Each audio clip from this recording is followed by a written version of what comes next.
Olá, olá, todo mundo! Sejam todos bem-vindos. Que a gente vai começar agora a nossa live, uma nova realidade para a educação. Tô aqui fixando o meu comentário. Boa noite, dona Cecília, dona Carolina. Vamos colocar a nossa trilha. Ó, atenção! E só porque eu fiz toda uma cena, mise-en-scène. Vamos lá. Eu fico com a pureza da resposta das crianças. É a vida, é bonita e é bonita. No gogó, viver. Amanda, seja bem-vinda. Vergonha de ser feliz. Cantar e cantar e cantar. Cantar e cantar. A beleza de ser um eterno aprendiz. Ah, meu Deus, eu sei Que a vida devia ser bem melhor e será. E eu Até na frente. é bonita e é bonita. Seja muito bem-vinda. Obrigada, muito obrigada, meu querido. Adorei a música. Minha internet É, tá gente? legal? Agora deu aquela engrenada, Amanda. Verdade, Olha, né? Eu percebi isso. me diz uma coisa, um segredo, aproveitando que ela tá aqui. Você é prima da Carmen? Eu sou irmã de Al. E irmã de travou sua alma. Ai, a minha conexão tá muito ruim, ou é a sua? Me conta isso. Então, vamos ver depois com as pessoas quem tá por enquanto, quem travou aqui. Mas enfim, não importa, não vamos ficar perdendo muito tempo nisso. Ai. É que agora que eu vi Carvalho com Carvalho, juro pra você que agora que eu vi Carvalho com Carvalho, eu falei, gente do céu, será que é apenas uma Rodrigo, conexão minha de internet tá audível? horrível, tá travando tudo, tudo, tudo. É a minha ou é a sua? Eu só, Calma, eu só ouvi até a hora que você falou se eu era prima da Carmen. então, eu estou te vendo serrilhado mesmo. É. É. Posso sair e entrar de novo? Sai Rapidinho? e entra de novo. Então tá. Porque aqui a gente estava ouvindo agora a Gonzaguinha. Ai, eu amei. Eu ponho de novo para você.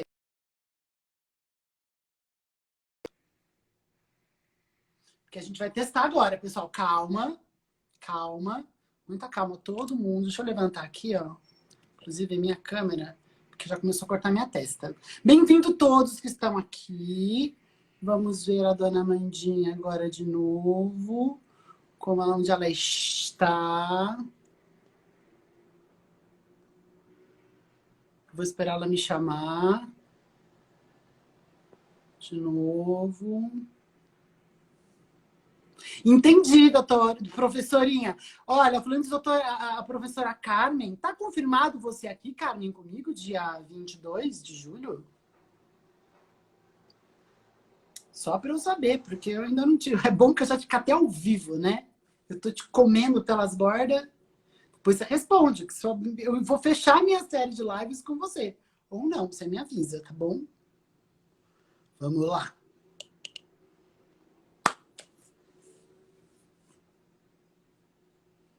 Aguardando. E aí? Oi? Eu acho que tá um pouco melhor. Ai, meu Deus. Tá tudo certo. Tudo certo. Pera aí, Isso. tudo tem a hora certa. A gente vai Rapidinho. falando, a gente vai falando devagar e as coisas elas funcionam. Tá bom? Ó, por enquanto eu tô te ouvindo rir. Nossa. Ela caiu. Ela caiu. Voltou, mas caiu, Carmen. Tá tudo certo. Melhorou muito. Pelo menos agora. Ô, Carmen, olha quem tem aqui. Ai, cadê? Meu dedo aqui. Olha quem tem aqui. Ai, aqui. Eu falei pra Renata, eu já fiz minha live com a Renata. E aí, toda vez que eu vejo a minha girafa, eu lembro de vocês duas. Gente, sabe o que acontece? É que hoje é dia de rock, bebê. Ó, minha camiseta de guitarrista. Eu só preciso que a Amanda volte. Que nem a Flávia entrou, minha próxima, que senão eu já vou fazer uma troca. Né? Nosso assunto hoje, gente, ele é muito importante. É sobre educação positiva. Porque, assim, se tem uma coisa que é importante nesse mundo nosso, é a educação. Obrigado, Camila. Então, essa girafa aqui, ó. E toda vez que eu vejo essa girafa, eu lembro de você e da Renata e de você. Comprei, inclusive, por conta de vocês. A Flávia tá aqui, que bom, Flávia. Qualquer coisa eu inverto o jogo e te ponho, porque a Amanda não apareceu. Professor Daniel Vieira. Professor Daniel Vieira, eu fiz um workshop com ele lá no simpósio de storytelling positivo. Tudo bem, professor? Eva, seja bem-vinda. Então, vou te contar o que acontece. A Amanda, ela tá no Rio Araguaia, gente. Ela foi muito audaciosa em aceitar, em participar de uma live com estabilidade na internet às 9 da noite, lá do Araguaia. Sim, sim, sim. E aí, nossa ideia é conseguir falar sobre a história dela. Eu tô só contando histórias aqui. Tô isso mesmo, professor. Enquanto eu tô esperando. Beijo, Eva. A nossa ideia é conseguir falar hoje sobre a importância da educação positiva. E agora eu vou ficar bem quietinho. Ela vai contar a história dela. Eu vou ficar assim, ó. Todo mundo mandando vibrações. Vamos lá. Tá ótima a sua imagem. Tá certo, bate aqui então. Tomara que dê tudo certo. Me desculpa. Imagina! Tô falando que a internet tem disso. Araguaia. Tava no fofoca de você. A Carmen, né? Não, eu mesmo tava falando. Você tava contando aí pra mim. Porque tinha que ganhar um tempo aqui, né? Mas desculpa para todo mundo que tá aqui com a gente. Internet tem disso, né? Infelizmente. Eu falo para todo mundo assim, se na Globo acontece isso, não vai acontecer comigo. Então. Nos aguarde, né? Isso mesmo. Você entendeu por que precisa ter gerador quando faz live? Entendeu? Isso. Isso não pode acontecer. É verdade. Bonita. Isso tem a ver com... A Amanda tá muito chique. Olha aí, ó, Daniel, nem tô com cara de ribeirinha. Olha, mas eu quero usar muito os seus minutos com a gente. Vamos lá. Eu quero agradecer a sua disponibilidade, seu carinho, sua atenção. O fato de você estar usando um trecho das suas férias para conversar com a gente sobre a educação, que é tão importante para a gente realmente criar essa nova realidade para o nosso país tão carente de educação, né? E para a gente começar do começo, apresente-se para a gente, por favor. Então, vamos lá. Eu também quero te agradecer imensamente pelo convite. Fiquei muito feliz pelo intermédio da minha irmã de alma, a Carmen, né? E eu fico muito feliz de poder estar aqui falando de algo que faz muito sentido para mim. Fico muito feliz de ver aqui que tem alguns professores, né? Que foram meus professores no IPOG, algumas mães de aluno, algumas pessoas da minha família. Que coisa boa! Fico muito feliz, tá? E eu sou a Amanda. Esses dias eu estava assistindo a sua live com a Renata, a professora Renata Livramento, e ela falou: quem sou eu? Né? Então, eu sou uma amante da educação também, uma amante da vida. Eu adoro conhecer as pessoas, viver experiências novas que são significativas para a minha vida, né? Essa é a Amanda, né? Mas existe a Amanda também, educadora, que sou pedagoga, trabalho já há 20 anos na educação. Eu tenho uma história de amor, especialmente falando do Colégio Simetria, que é o colégio no qual sou diretora. Então, assim, a minha trajetória na educação é uma trajetória que vem desde na época que eu entrei na faculdade, Rodrigo, em busca de algo que sempre mexeu comigo, era eu buscar através da educação, recursos que eu não tive enquanto aluna, sabe? Eu nunca fui a melhor aluna nerd, aquela que só tirava 10. Não, eu sempre tive as minhas dificuldades, mas existia uma palavra que me acompanhava, que era o esforço. Sabe, eu me esforçava para aprender a tal da matemática, da física, da química que não entrava na minha cabeça. E eu tinha professores que não me enxergavam. Então eu queria muito, o meu desejo de fazer pedagogia desde o início era poder fazer para os meus alunos algumas coisas que eu não tive enquanto aluna. E assim eu comecei a caminhada. Eu fui de ajudante de sala, né? E passei por muitas coisas aí nessa trajetória. Uma linda Então, trajetória, porque agora hoje você é diretora, né? Poxa vida, sim, né? E dando a honra é. de fazer essa conexão Goiânia-São Paulo, São Paulo-Goiânia. Então, Aruanã, Rio Araguaia, São Paulo. Tá, gente, mas o seu é muito mais legal do que os nossos daqui. Não vou nem dizer o nome dos nossos, tadinhos. Meu amor, conta pra gente, então, como que foi que a educação positiva chegou na sua vida? Como que ela virou uma realidade e depois virou um modelo, inclusive, da sua escola hoje? Então, eu buscava, mais ou menos, Rodrigo, em 2014, eu comecei a perceber algumas questões dentro da escola que me incomodavam, sabe? Que traziam uma certa angústia, porque muitos pais me procuravam para ajudá-los a resolverem alguns problemas, que falavam muito sobre desenvolvimento das emoções, do comportamento, sabe? Das angústias das famílias. E eu falava, eu sou uma mera pedagoga, Opa, né?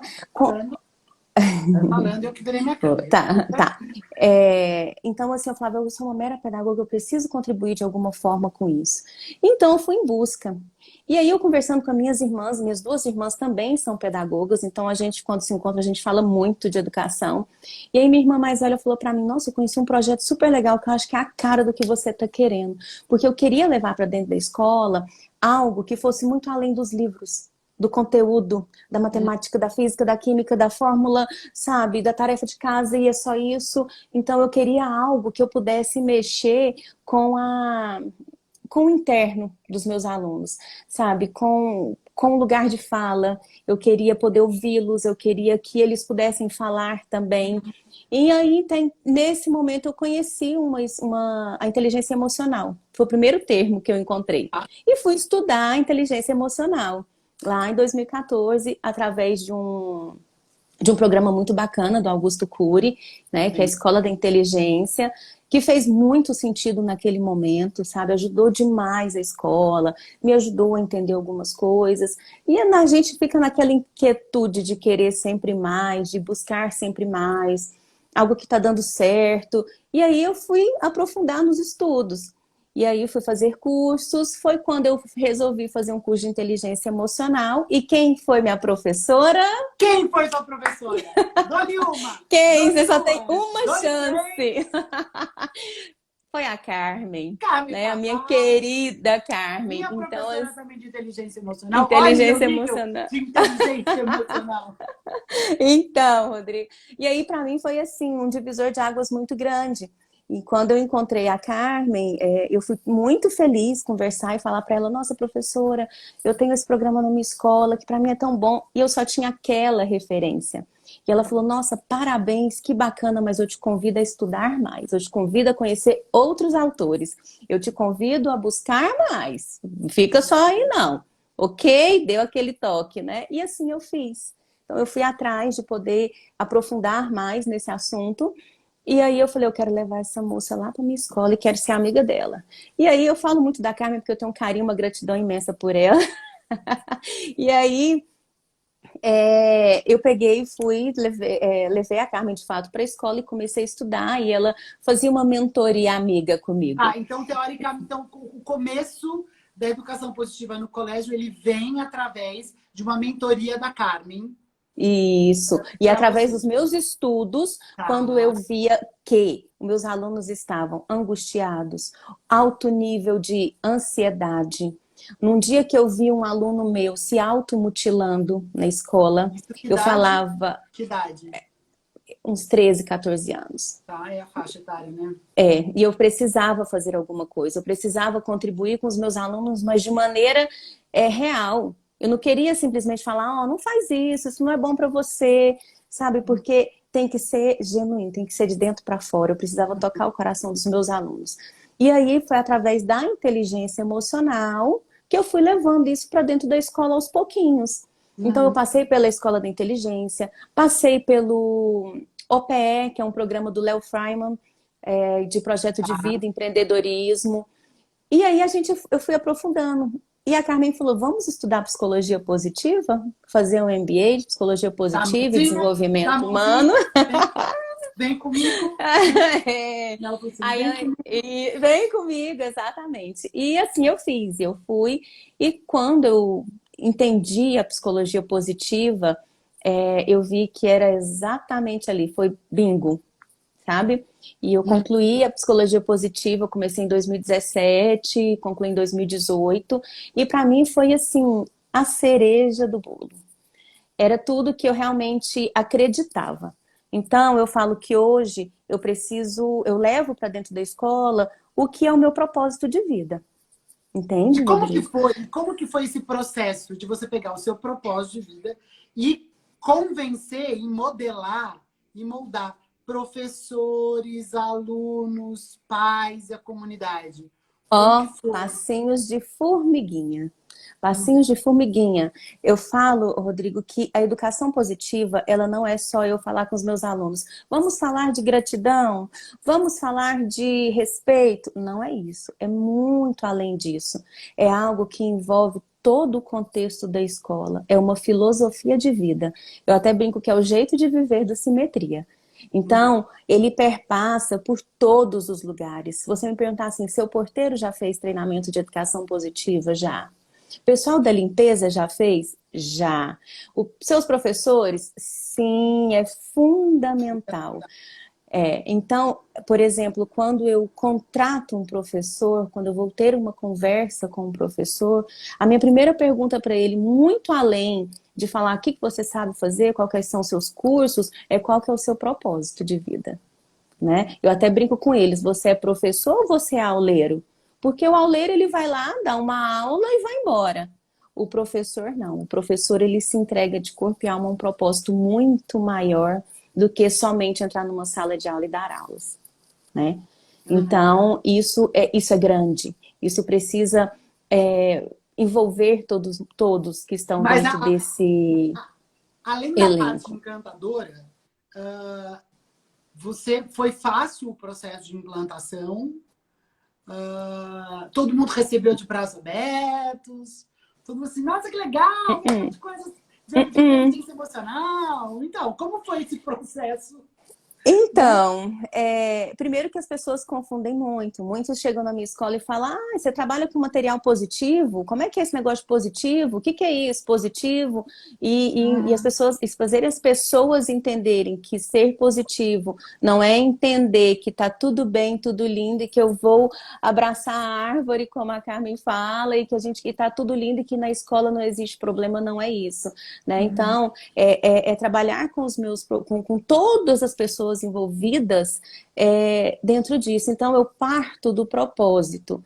Quando você começa a instigar isso nas pessoas, eu falo assim, primeiro na equipe, toda a equipe que envolve a escola, é preciso que eles entendam e comprem essa ideia, né? Então, a gente precisa mexer lá dentro de cada um. Isso é muito importante, a gente fazer com que as pessoas se sintam pertencentes, acreditem nesse projeto, né? E aí foi caminhando. Quando nós entendemos que é muito além de uma matéria, porque hoje a gente tem educação positiva na grade curricular da escola. E a matéria, vamos dizer assim, que a matéria mais esperada, ela é tão amada quanto uma educação física que os meninos esperam. Ou educação artística. Eles adoram. Então, assim, é uma aula em que eles falam, eles são ouvidos, a gente brinca, a gente chora, a gente ri, a gente senta no chão. A minha professora, a professora Alessandra, ela é, assim, uma professora encantadora mesmo. Ela faz um trabalho muito bonito dentro da educação positiva e isso vira um clima dentro da escola. Entende? Isso começa a fazer parte do nosso mundo. E os pais vão começando a perceber, os alunos vão começando a viver a educação positiva, e isso são passos Então, lentos. e isso já faz quanto tempo que você tem educação positiva dentro do Simetria? 3 anos de educação positiva, com o nome Educação Positiva, vão ter 3 anos. Mas é que já vem um histórico de quanto tempo. Então, Isso. emocional. Isso, trabalhar as habilidades socioemocionais dentro da escola. Trabalhar as habilidades socioemocionais é tão importante, Rodrigo, tão importante que virou lei. Agora, na BNCC, é uma das exigências da BNCC trabalhar as habilidades socioemocionais dentro da escola.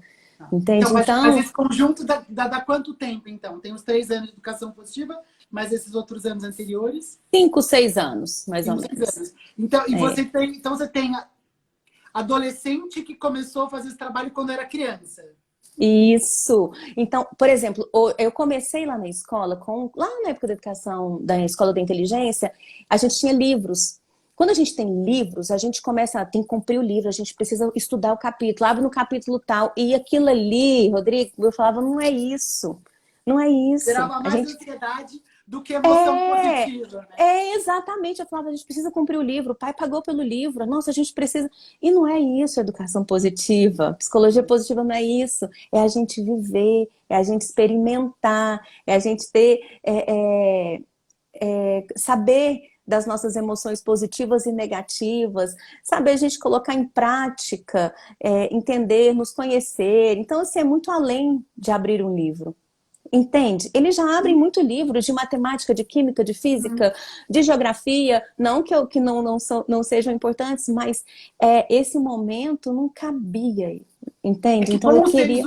É que bons seres humanos serão bons engenheiros, bons professores, bons médicos. Isso. Né? A educação positiva, ela tá para muito além dos muros da escola. Para muito além. Só no meu trabalho. A gente quer falar de para fora do muro da escola.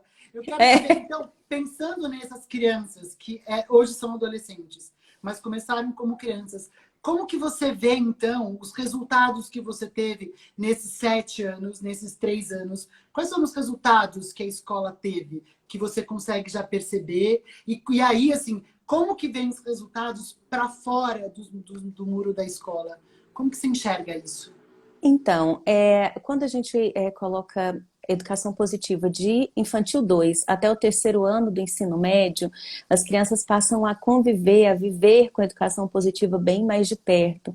Então, eu consigo enxergar um nível de florescimento muito grande dos meus alunos, sabe? Eu percebo esse reflexo até mesmo dentro da disciplina, dentro da escola, sabe? Os meninos...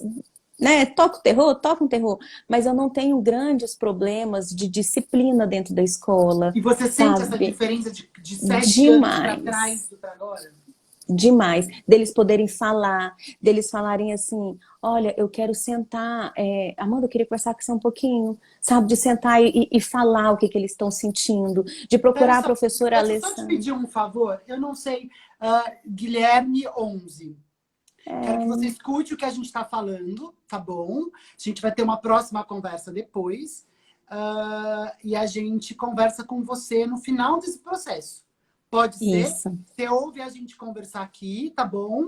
Vai acompanhando a gente. Eu não sei de onde você é, tá? Mas vai acompanhando a gente vai conversando, você vai aprendendo um pouco da importância de a gente falar sobre inteligência emocional, sobre as conhecer suas forças. E aí, depois, terminando, eu converso com você. Combinado? Isso. Vamos falar não consigo reconhecer também. Mas tudo bem, vamos falar dentro da escola e depois como está fora da escola. Então eu percebo muito, até através de relato dos pais, dos alunos experimentarem em casa, em outras situações, de como eles vivenciam a educação positiva. Né? Eu tive uma vez uma situação de um aluninho que estava indo levar o irmãozinho para um tratamento e eles estavam dentro do carro e a mãe não achava vaga para estacionar, não achava, e a mãe foi ficando nervosa, batendo no volante. Até que ele falou, mãe, você está dominada pela raiva, você não está conseguindo nem pensar. Nós já passamos 2 vezes por uma vaga e você nem chegou porque a raiva está tomando conta, entende? E eram crianças. Então, assim, quando eu vejo um relato como esse, eu percebo que são frutos que a gente está colhendo de algo que a gente ensinou lá na escola. Né? Nós trabalhamos muito isso com as crianças, deles perceberem as suas emoções, de perceber a emoção do outro, de saber até onde eu posso ir, né? Uhum. E isso para mim faz todo sentido. E, então, eu percebo sim, eu percebo muito um movimento de gratidão dos nossos ex-alunos. Se eu faço qualquer evento na escola, Rodrigo, enche de ex-alunos, sabe? Se a gente faz, quando eles me encontram, muita gratidão pelo colégio, lá eu aprendi isso, hoje eu estou estudando isso porque eu aprendi no colégio, nas aulas de educação positiva. Então, assim, eu consigo enxergar muito esse movimento. Eu tenho algumas mães de alunos, professores aqui que eu estou vendo entrar e eu percebo quanto eles também podem contribuir falando tanto que isso faz sentido. Então, assim, o meu desejo é que eu consiga levar para os meus alunos que eles possam se perceber enquanto pessoas, estimular um nível de felicidade, sabe, nos meus alunos, para que eles possam transformar o mundo que eles estão vivendo, para que eles entendam que, muito além da capacidade técnica de um bom currículo, de ter somente notas boas, que ser humano que eu sou, que diferença que eu estou fazendo no mundo. Hoje a gente sabe que o grande motivo de demissões de grandes empresas, Rodrigo, não é por falta de técnica, é por falta de né? De habilidades socioemocionais mesmo, de saber lidar com conflitos, de saber lidar com frustrações. Então, isso é um trabalho que é de formiguinha. Não é assim, assistir uma Você aula... sabe que, desculpa, mas a gente fez uma live sobre empatia, né? E a Stephanie, que estava com a gente, ela estava falando que hoje uma das principais habilidades que se buscam num gestor, num funcionário, num colaborador, é a empatia. Né? Você não tem empatia pelo seu colega, pelo seu gestor, pelo seu liderado, pelo seu cliente, pelo seu fornecedor.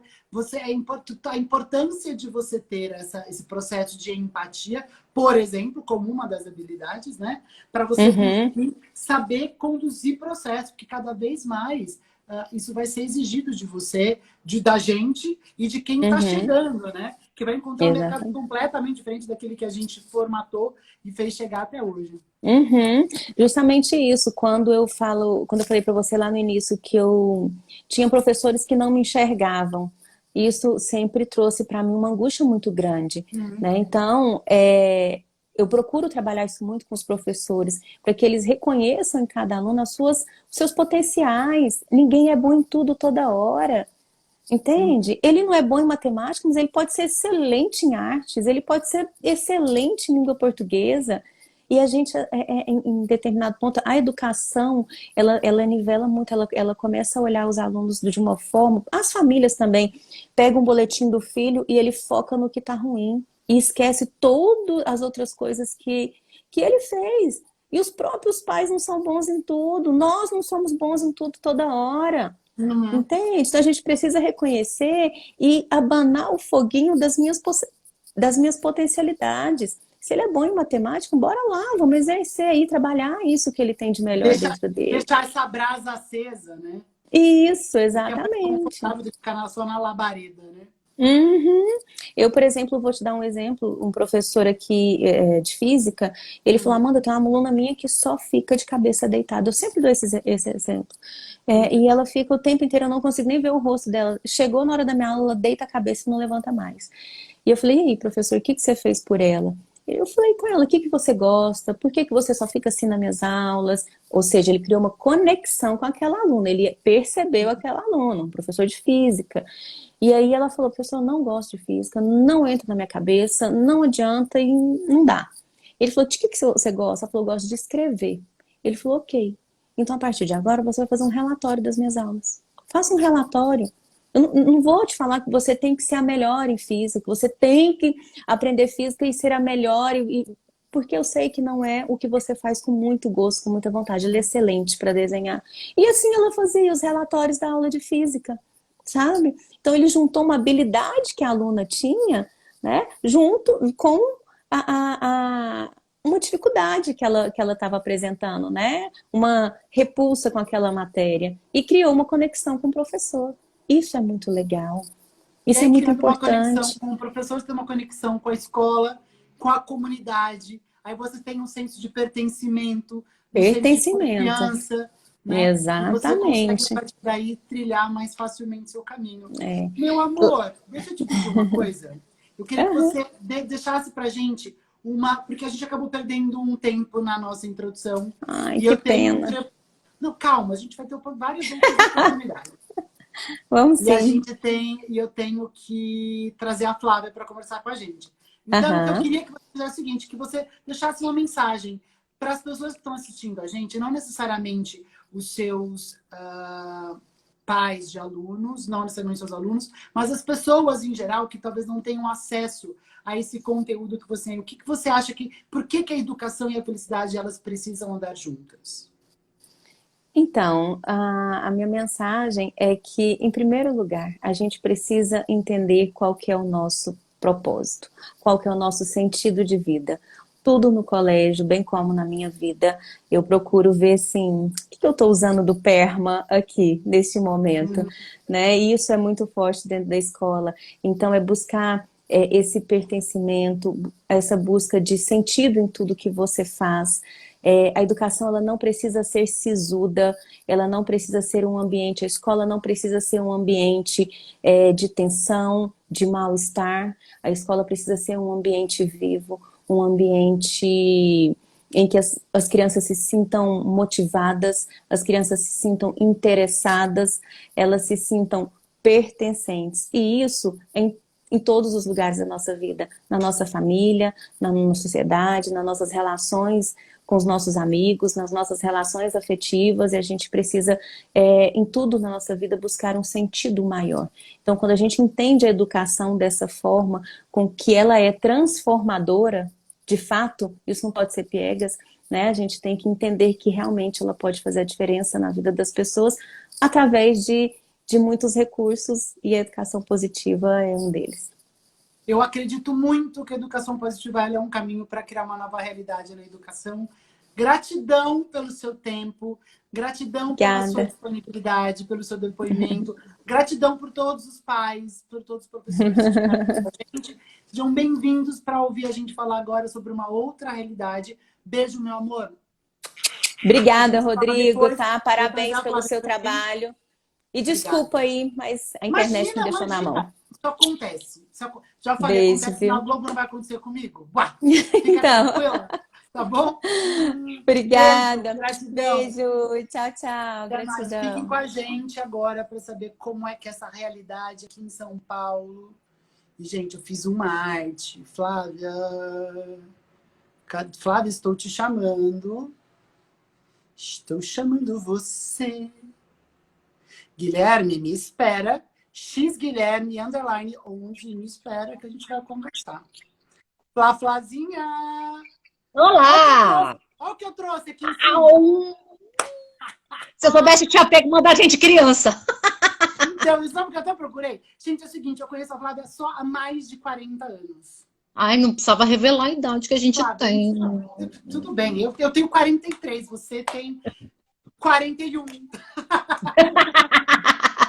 46. E aí eu não podia não deixar de fazer essa homenagem à nossa história de muito amor, de muita cumplicidade, de relacionamentos positivos, de tudo mais. Eu vi essa mulher se transformar em uma educadora, acompanhei ela muitas vezes na escola. Eu levava você para assistir aula comigo. Eu assisti a aula do magistério, vejam bem. E eu quero, então, Flávia, que você, primeira coisa, para as pessoas que estão aqui, que não te conhecem, quero que você se apresente, por gentileza. Então eu vou contar um pouquinho de mim. Bom, meu nome é Flávia. Como o Rodrigo já falou, eu tenho 46 anos, né? E como eu sou da época do magistério... Você falou que a gente tinha mais de 40. Você conhece. como eu sou da época do magistério, eu estou na educação há quase 30 anos, né? Então, tem muita água aí que rolou nesse rio, né? Então, terminando o magistério, eu já comecei a trabalhar em escola. Depois eu fui fazer letras, me formei como professora de língua portuguesa. Depois eu fiz pedagogia e fiz educação especial. Eu trabalhei durante muito tempo numa área pedagógica dentro de uma diretoria de educação com educação especial, né? Então, quando a Amanda estava falando de empatia, quando a gente trabalha com educação em especial, eu acho que a palavra que mais pega é empatia, né? Sempre aquele olhar de se colocar no lugar do outro. A gente sempre pensa assim, bom, pelo menos eu penso Foram assim. mais de 10 anos de DRE, não foi não, Flávia? Foram 10 anos. 10 anos de diretoria de educação. 10 anos. Eu tenho alguma experiência em gestão também, né? Eu fiquei 2 anos como coordenadora pedagógica e agora eu estou como assistente de direção. Então, essa é a minha trajetória aí, resumidinha. Você conhece o ciclo inteiro da educação, né? Eu trabalhei durante 10 anos em escolas particulares, então eu tenho uma vivência de escola particular também. E estou na prefeitura há pouco mais de 15 anos. Então, na prefeitura de São Paulo. Então, eu tenho essa experiência da rede pública também. A gente já teve momentos que o real melhorou a nossa economia, o SUS melhorou a nossa saúde, né? Aos trancos e barrancos, mas foram coisas que aconteceram. Mas educação, não me parece que em algum momento, nesses últimos 500 anos, ela teve algum movimento de respiro, né? Você está aí? Tô. Você está meditando, né? Você está meditando. Estou meditando, estou prestando atenção na sua pergunta. Entendi. Hoje, então, ela é a grande questão do Brasil. Todo mundo acredita que a educação é o caminho. Hoje, nem todo mundo, vamos combinar, né? Não, mas todo mundo é muita gente. Mas muitas pessoas... Todo governo federal não pensa assim, mas enfim. Tudo bem. Muitas pessoas acreditam que a educação é um caminho. Hoje, você consegue visualizar dentro de uma escola pública aplicação de conceitos como esses, por exemplo, que a Amanda estava contando? Hoje vocês conseguem ter espaço para falar de educação emocional com as crianças, terem esse tipo de conexão com as crianças? Como que funciona isso hoje numa realidade, numa escola pública? Então, eu acho que a escola pública, primeiro assim, que é um dever do Estado oferecer uma educação, né? Então, é um direito das crianças estarem na escola, né? Uhum. Então, quem está lá tem que estar ciente disso. E a gente recebe crianças de todos os tipos, né? Por exemplo, a gente sabe que agora, nessa época de pandemia, que todo mundo ficou desempregado, o tanto de crianças e adolescentes que saíram de escola particular e migraram para a escola pública foi muito grande. E não é criança de classe baixa, é criança de classe média, se é que existe classe média, né? Eu nem sei mais que classes que existem mais no nosso país. Então, a gente lida com diversas realidades, né? Então, a gente tem que pensar em todos esses públicos, né, que são muito diferentes. Quando a gente pensa em trabalhar com uma questão emocional, a gente normalmente não tem muito esse foco de educação emocional. Não que as emoções não estejam por trás, mas normalmente a gente pega, aconteceu uma situação, a gente transforma isso em um projeto e trabalha de alguma forma com a classe toda, né? Porque o que acontece? Depois de muita luta na prefeitura, nós conseguimos incorporar na jornada de trabalho horários coletivos de reunião pedagógica. Então, os professores têm 8 horas aula de reunião conjunta por semana, que fazem parte da carga horária de trabalho. Então, se aconteceu alguma coisa muito gritante na minha sala, eu tenho um horário com o meu coordenador, com o meu grupo de professores, para conversar, falar, olha, aconteceu tal coisa, o que eu posso fazer? Então, a gente tem esse espaço de troca, até para a gente pensar junto em como atuar diante de determinadas situações. Né? Por exemplo... criar atividades empáticas para que as crianças possam... E criar atividades empáticas. Então, por exemplo, ano passado, eu trabalhei como coordenadora numa EMF, que é uma escola de ensino fundamental, que tinha 1.200 alunos. A gente tinha desde o primeiro ano até a educação de jovens e adultos. Eu tive de tudo. Tive alunos que tentaram suicídio, alunos que tinham histórico de uso de drogas, aluno que fugiu de casa para morar com o traficante do bairro. E aí, o que a gente fazia? A partir do momento que a gente sabia dessas situações, a gente, não que a gente expusesse a criança, não é isso, né? Em nenhum momento isso acontecia, mas a gente levava a situação e a reflexão para o corpo docente, para a gente pensar junto em que tipo de ação a gente poderia fazer para que aquela criança se sentisse pertencente de novo ao grupo classe, como é que a gente poderia ajudá-la a sair daquela situação que estivesse sendo prejudicial para ela. Né? Então, eu acho que esses horários coletivos são muito importantes. Né? E é de lá que a gente tira muitas ideias de como a gente vai trabalhar. Né? E os problemas vêm da sala de aula mesmo. Né? Sim. E aí, quem faz essa máquina rodar, eu acho que o aluno é o sangue da escola, né? Se eu estiver errado na metáfora, você me corrige. Mas acho que assim, o aluno é o sangue da escola e o professor o professor ele é a engrenagem, ele é os órgãos que faz tudo bombear, coisa e tal. E a Amanda falou muito sobre isso, sobre propósito, e a gente sabe que ainda no Brasil tem muita gente que tem no magistério uma segunda opção, né?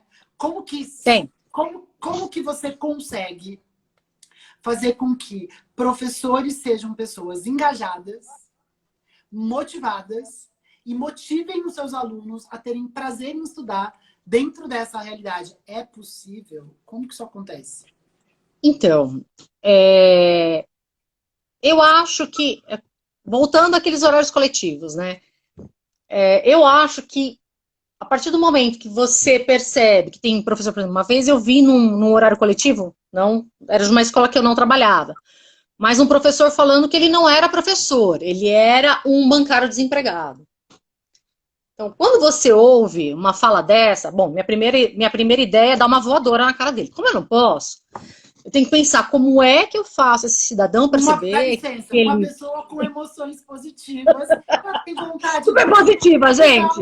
Olha, pensa bem. Daí ela tem o quê? Ela tem inteligência emocional, ela e se segura. Ela foca, ela tem a presença, e depois ela vai falar como gestora dos seus professores de uma outra maneira. Ela engole, respira 50 vezes, né, para não cometer um assédio moral e não tomar um processo, e conversa com o cidadão como se ele fosse um cidadão, né? E aí você vai mostrando para essa pessoa que, olha, então, mas se você está neste lugar, neste momento, você tem que fazer alguma coisa por esse fulaninho que está com dificuldade na sua matéria de matemática, né? Então, muitas vezes, essas situações ficam mais fáceis de trabalhar quando você está num espaço coletivo, né? Então, por exemplo, você está numa reunião com vários professores, né? E é muito legal, porque assim, essas reuniões pedagógicas que eu tinha com o meu grupo de professores, eu tinha um grupo de professores que tinha mais de 20 professores, todos de fundamental, e a grande maioria eram homens no ano passado.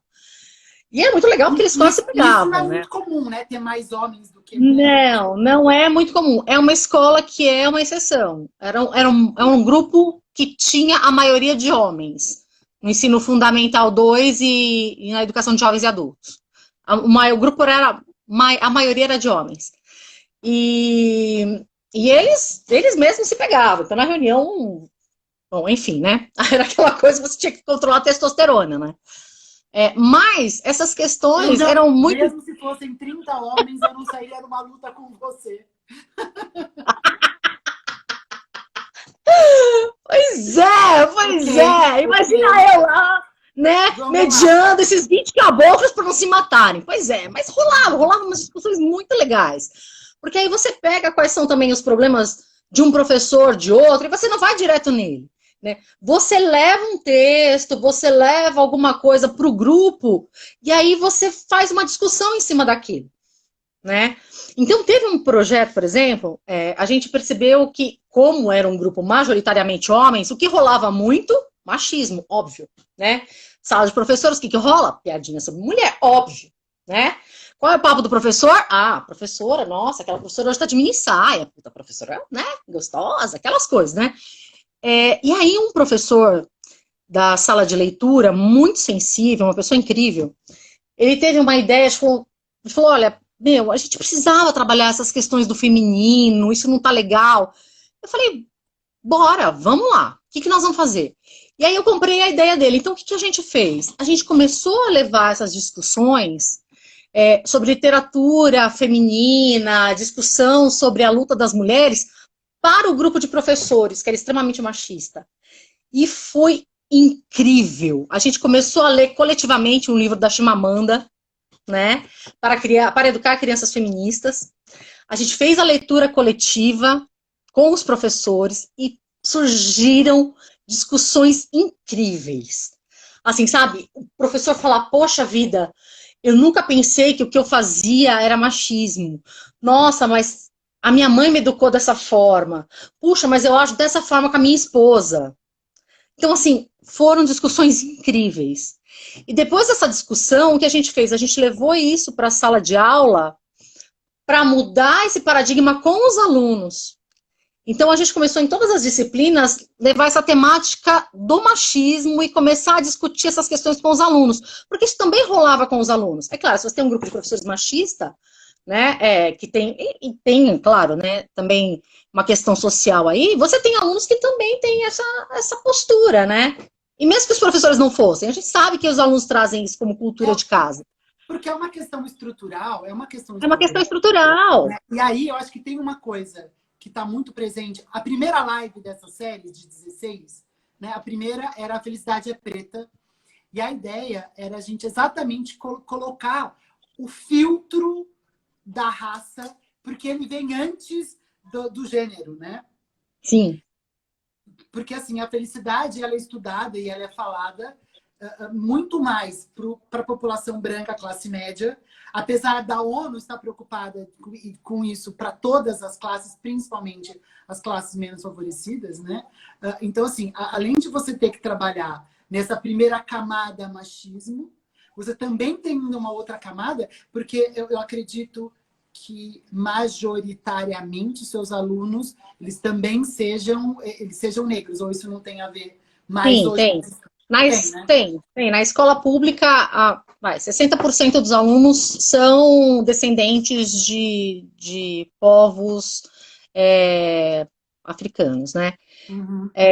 E aí foi interessante também trabalhar isso com os adultos. A gente levou essa discussão para a educação de jovens e adultos. Então foi incrível, porque a gente trouxe palestras sobre violência doméstica, palestras sobre violência da mulher, e aí, assim, houve senhoras que conseguiram se empoderar e falar que sofriam violência, de como elas conseguiram romper o ciclo de violência para poder voltar a estudar. Meu, foi um trabalho incrível, de um semestre inteiro. Então, assim, quando a gente olha, chega a falar, chega a me arrepiar. Então, quando a gente trabalha essas coisas, né, a gente não trabalhou exatamente um foco emocional. A gente pegou o viés da questão da mulher, né, do gênero. Mas isso trabalhou com uma série de emoções. Né? A gente trabalhou empoderamento feminino, a gente trabalhou essa questão da violência, a gente trabalhou essa questão de poder falar, tanto que depois disso, eu recebia muitas meninas, um dia, assim, a primeira foi a que me deixou mais chocada, né? Uma aluna veio, falou que queria conversar comigo, e ela veio, assim, ela estava sem graça, mas aí ela começou a contar que ela não estava morando em casa, que ela estava morando com os tios, porque o padrasto tentou molestá-la, e ela contou para a mãe, e a mãe não acreditou nela, acreditou no padrasto. Né? Então, assim, as meninas foram se empoderando, sabe? De falar, pô, ele tentou fazer isso comigo, e eu não estou morando em casa, eu não estou morando com a minha mãe, eu não quero voltar a morar com a minha mãe, eu tenho medo. Tanto que, assim, eu fui atrás do que tinha que fazer, eu fiz todo um documento para o conselho tutelar, para que a guarda fosse tirada, a guarda, né, provisória, fosse dada para os tios e não ficasse com a mãe, porque ela corria risco de sofrer violência nesse padrasto, né? Mas as meninas foram criando coragem de falar. E os meninos, eles começaram a tomar mais cuidado. Porque quando vinha, por exemplo, às vezes as meninas invadiam minha sala assim, esse moleque na hora do recreio me chamou de não sei o quê. Eles já vinham, desculpa, eu sei que eu tava errado. Eu sei que eu pisei na bola. Entendeu? Eles mesmos percebiam, muito fofos. Eu não conseguia nem dar muita bronca. Eu só dava assim, esbrega de leve. Aí eles falavam, senta aí um pouco e eu já falo com você. Tipo, e dava uma respirada de feliz, assim, tipo, valeu a pena.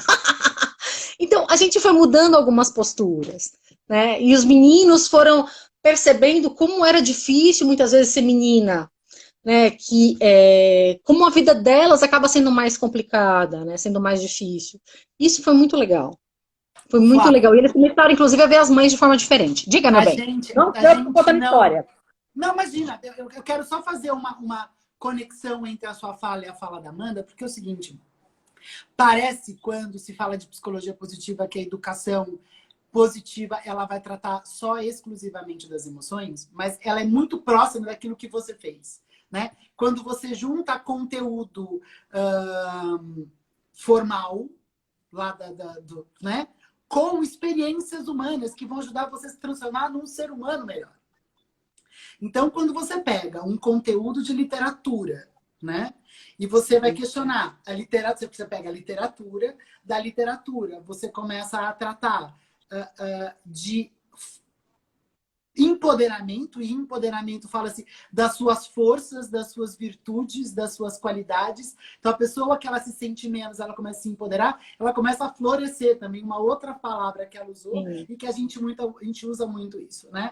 Então, assim, houve todo um processo de florescimento dentro da sua escola, né, a partir do olhar da psicologia positiva, onde tantos meninos eles começam a se reconhecer como opressores e deixam de agir dessa forma e começam a trabalhar com emoções positivas, com mais afeto, com mais gentileza, né? Em contrapartida, essas mulheres começam a encontrar a força da bravura, a virtude da coragem, né? E aí começam a trabalhar tudo isso, e falam assim, nossa, mas eu posso agir, eu tenho poder de voz, eu tenho poder de execução, né? E isso você vitaliza a sua sociedade, seu núcleo social, né? E um vai apoiando o outro. Eu vou falar só mais uma outra coisa que eu acho importante. Eu queria só finalizar esse trabalho. Deixa eu só contar como é que a gente finalizou. A gente fez uma semana literária, em que foram convidadas várias autoras femininas, e a gente deixava os alunos perguntarem o que eles queriam. Eles perguntavam como foi sua infância, se você sofreu bullying, você sofreu preconceito, e elas contavam, tipo, gente como a gente, sabe?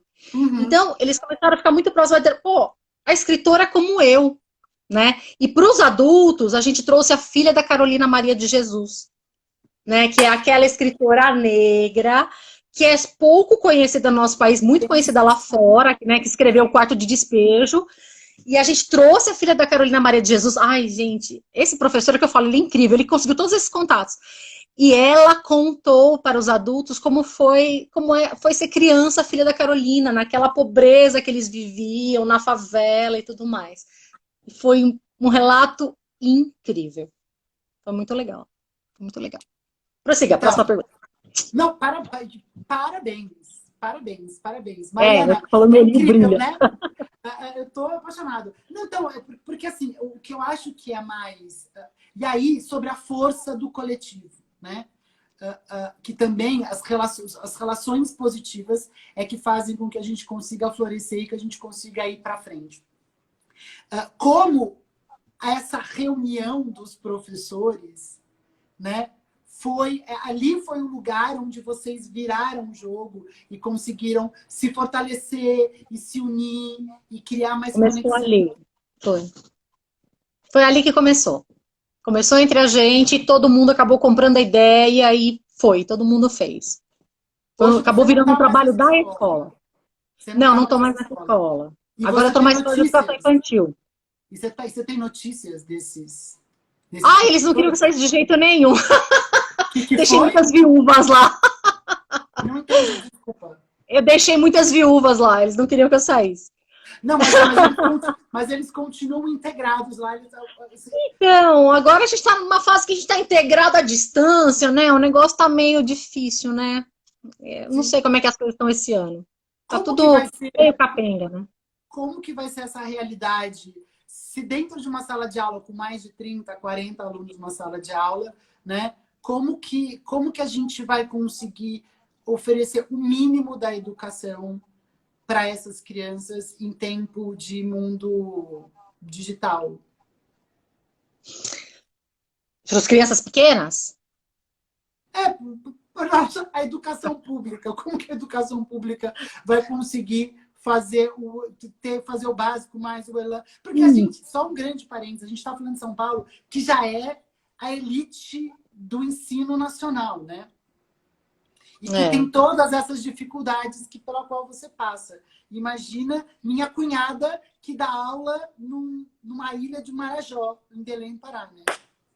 Então, mas você sabe que não é só no nosso país, né? Eu assisti há umas 2 semanas umas palestras de Portugal e de Espanha, contando como está sendo esse período de pandemia para a educação infantil lá. E para a educação, né, de forma geral. E também não foi fácil para eles, né? E eles estão na Europa, né? Menos alunos, menos tudo, mas ninguém estava preparado para uma coisa nessa proporção, né? Quando você fala de transformar tudo de educação à distância, por exemplo, agora eu estou numa escola de educação infantil, né? A educação infantil não é prevista na legislação de que ela possa ser feita em EAD, né? Então, como é que você propõe coisas para as crianças fazerem, sendo que o nosso foco todo na educação infantil é tirar a criança da frente do computador, tirar ela da frente do tablet? Como é que você... Né? E aí agora você vai falar para ela, fica na frente do tablet fazendo lição? Se a gente tenta tirar ela da frente do tablet, aí assim, é muito contraditório, né? E a gente sabe que um número muito grande na escola pública de alunos não tem acesso, né? As plataformas digitais. A gente conseguiu plataformas gratuitas, né? Houve uma mobilização mundial muito bacana de empresas, por exemplo, a Google, entre outras, que ofereceram plataformas gratuitas para países que têm grande número de alunos em escola pública e que têm baixo poder aquisitivo. Então, a Prefeitura de São Paulo, como é uma das maiores redes que se tem notícia, a gente tem mais de 1 milhão de alunos, a gente conseguiu, da Google, uma plataforma do Google Classroom totalmente gratuita para os alunos. E foi totalmente gratuita para a Prefeitura, né? Várias empresas entraram, né, nessa parceria para fornecer isso para os alunos. Só que a gente tem uma plataforma super bacana, mas aí o cara não tem internet, né? Então, o que a gente precisava nesse momento era tentar uma forma de socializar a internet, né? Então, o que se tem estudado é como é que a gente poderia criar pontos de Wi-Fi para as periferias, né? Onde isso não é fácil. Porque às vezes a família tem um processo de empatia e de generosidade. Não faz, né? Então, temos 2 minutos. Temos 2 minutos, vai ter aqui 2 minutos. Tá bom? Então, assim, seria essa questão de empatia mesmo. Eu ouvi outro dia uma proposta de uma universidade, da USP, inclusive. Seria assim, pensar, por exemplo, no boteco daquela comunidade, que é um ponto de referência, pôr uma rede de Wi-Fi lá que abrangesse um certo perímetro para quem precisasse usar a internet pudesse ir lá, entendeu? Mas são ideias que ainda não saíram do papel, né? Então a gente tem essas... Diga, meu bem. Como é que o magistério te deixa, no meio de tudo isso, como é que o magistério te deixa mais feliz? Ai, olha, quando eu vejo essas coisas acontecerem, essa escola pulsante, sabe, os alunos empenhados, essa escola viva, isso me deixa extremamente feliz, né? E encontrar com ex-alunos nas redes sociais, lembrando de uma aula que você deu há 20 anos, é uma coisa, assim, que realmente faz o coração palpitar mais forte, também. Né? Então, eu fico muito feliz nessas 2 situações. né? Ver que os alunos não esquecem e ver essa escola viva, pulsante, mesmo cheia de dificuldades, mesmo com todos esses precalços que a gente tem, professor sem internet também, professor que nunca deu aula virtual, todo mundo se esforçando pra caramba para fazer o melhor trabalho possível. Tudo isso me deixa extremamente orgulhosa. Todos os professores, nossos abraços, nossa gratidão por vocês estarem fazendo isso pelo nosso futuro. Em 4, 3, 2, 1 vai acabar. Obrigado!